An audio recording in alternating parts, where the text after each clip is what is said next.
become emotionally smarter, meaning you will actually learn faster.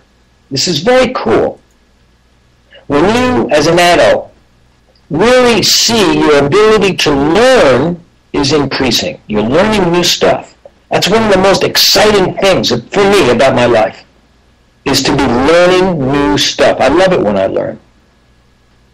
So you can learn to be emotionally smarter. Now, what does that actually mean? Okay, let's back it up a little bit to the question of what is emotional intelligence anyway. The tests that they have for it aren't very reliable, and there's no agreed upon standard, unlike intelligence tests.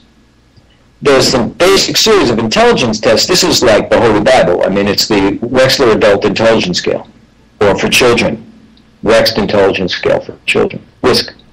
I've administered hundreds and hundreds of them over the years. That's pretty standard, meaning you can really use it, and you can make clear distinctions between the intellectual abilities within a certain error margin of maybe up to 12 to 15 points. I think maybe it's not that many. Maybe it's 3 to 5 points. But you can pretty much compare people with similar IQs and different IQs and know what the differences are. It's not so with the emotional quotient.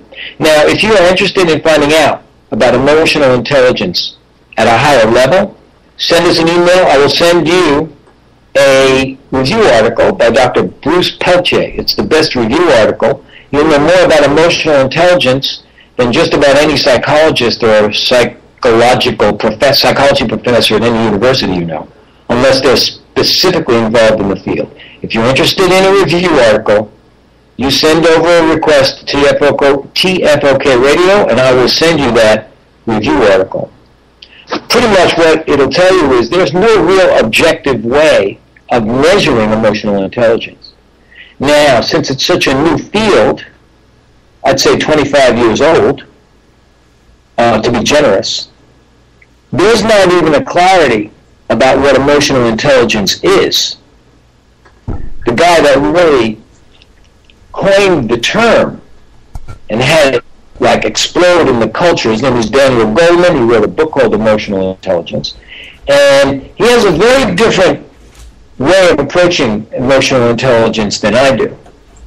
He talks about it really in the context of corporate CEOs and managers' ability to get other people to do what they want them to do.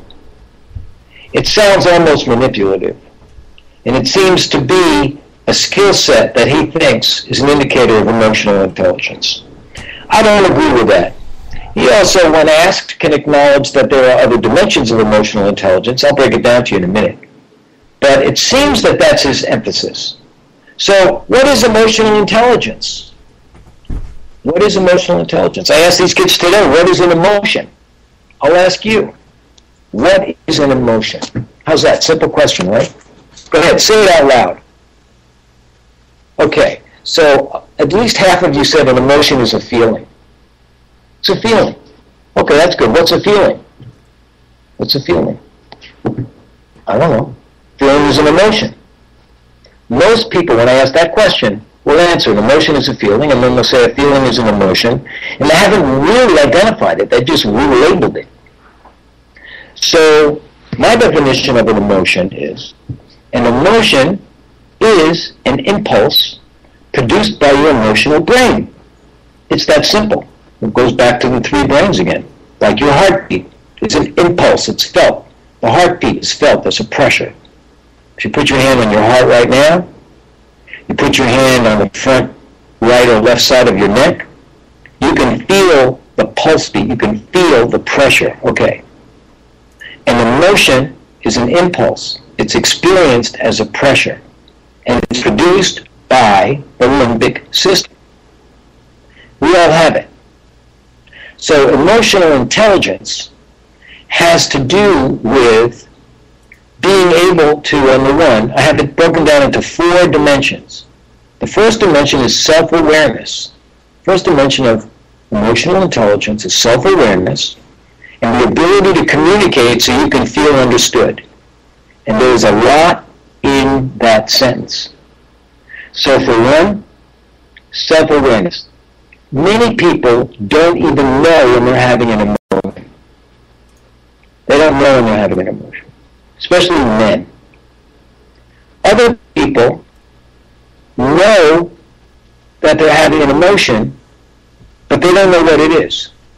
So they could be, I don't feel like good, or I feel a little bit off my game, or I don't know, it's not right for me, or something's not, but they don't know what it is. So some people don't know they're having emotion. Other people know they're having one, they don't know what it is. Other people can identify, they know what they're feeling, but for some reason, they're unable to express themselves. So they know that they're upset, but they're unwilling or unable to communicate. Some people know what they're feeling and are able to communicate what they're feeling in such a way that they can feel understood. That's the first definition of the 4 dimensions of emotional intelligence: self-awareness and the ability to communicate so you can feel understood. The second dimension is other awareness. What that means is you're sensitive when other people are having emotions. And it includes the capacity for sympathy and empathy. So you pick up, some people are having feelings, and you feel for them. That's sympathy, I feel for you. Or empathy is you feel with them. You feel what they're feeling. It's deeper. So the second dimension, now some people are not sensitive at all when other people are having an emotion. They don't even know it. Now the other person might be trying to cover it up. But if you are a high emotional intelligence person, you will know your person that you're with is having a feeling even if they don't want you to. You'll watch them cover it up. And some people don't feel sympathy or empathy for other people. Other people feel it all the time. They have a hard time because they feel it so deeply. So that's the second dimension of emotional intelligence. The third dimension, as I've defined it, is understanding. Partly what I'm giving you today is some understanding. So you understand what is an emotion. Most people don't understand. It's an impulse produced by a primitive part of your brain. So the third dimension is having a language for emotion. There's a lot of stuff that we could talk about if we had the language. What's a real emotion? What's an imagined emotion? These are concepts that once you have them, we teach it. I teach it in the 10-year Army with Emotional Intelligence program. So you get a whole new language just to talk about what's real and what's imagined. A real emotion is an emotion that informs you about something that's happening in the present, right now. That's real. And it implies an action. Something's happening, you like it or you don't like it. If you like it, you act in an appropriate way. If you don't like it, you act in an appropriate way. That's a real emotion. It's about the present. An imagined emotion is the same. It could be the same experience. You could have fear because you all of a sudden you turn a corner and it's a dark block in the middle of the night and you get a vibe that says that this is not safe and you say, okay, I'll go around the corner. That's a real emotion. But what if you had a situation when you were 2 years old and a bunny rabbit jumped into your oatmeal and you freaked out when you were 2 years old, and now you're 32 years old and you're walking down the street and you see a bunny rabbit and you have an anxiety attack. The anxiety, you feel the anxiety as if it's real. You think it's real. But really, it's really a memory from the past. So, understanding emotion is the third dimension. Knowing the difference between a real and imagined emotion is huge.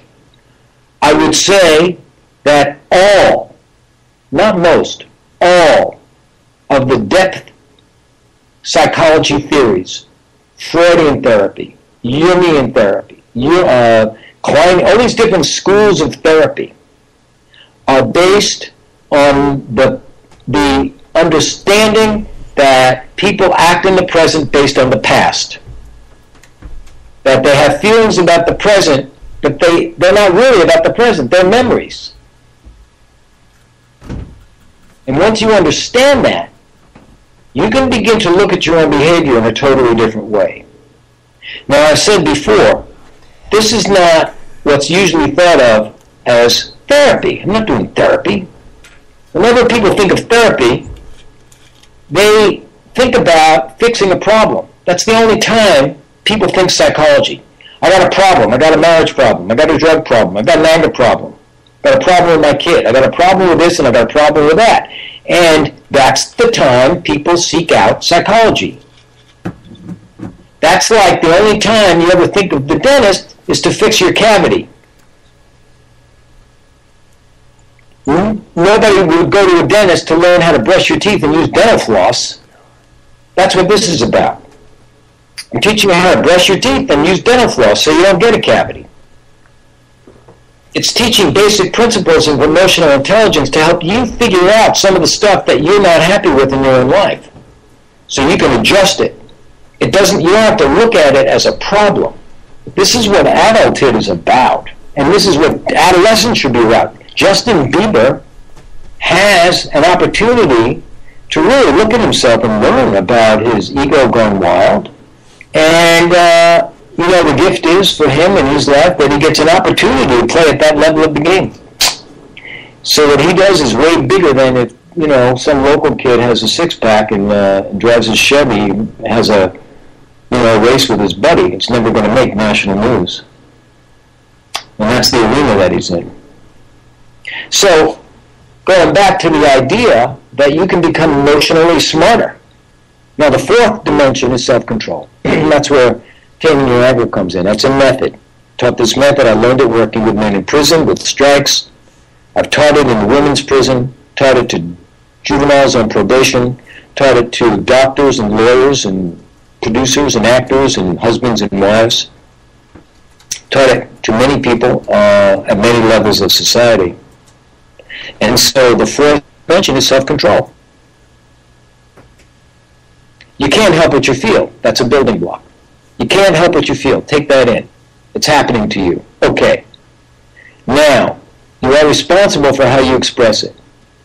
If you don't figure out how to express it in a way that works for you, then it will get you to express it based on unconscious primitive attitudes. Now, that's a building block of emotional intelligence. Right there. That's another one. If you understand that, you realize it behooves all of us to figure out how are we going to express our feelings, especially our anger, in a way that does no harm. Your kids will feel angry. I guarantee it. Can't guarantee too many things. I guarantee that, and I guarantee your money back if you do the program.